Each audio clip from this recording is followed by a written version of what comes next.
আসসালামু আলাইকুম।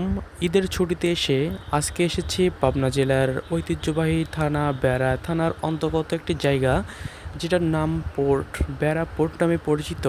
এখানে অনেক মানুষ এখানে ঘুরতে আসে। ঈদ ছাড়াও শুক্রবার, বৃহস্পতিবার এই দিনগুলোতে এই জায়গাটা অনেক ভিড় হয়। আমরা এখানে লেখাপড়া করেছি ছোটোবেলা থেকেই।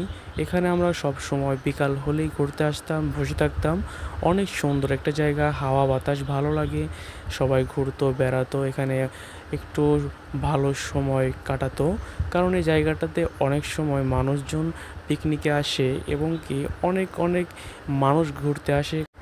বর্ষা হলে এই জায়গাটির সৌন্দর্য আরও বৃদ্ধি পায়, কারণ এখানে পুরাটাই পানি হয়ে যায় এবং অনেক ধরনের নৌকা আসে, যেই নৌকাগুলোতে মানুষ ঘুরে বেড়াতে পারে এখানে।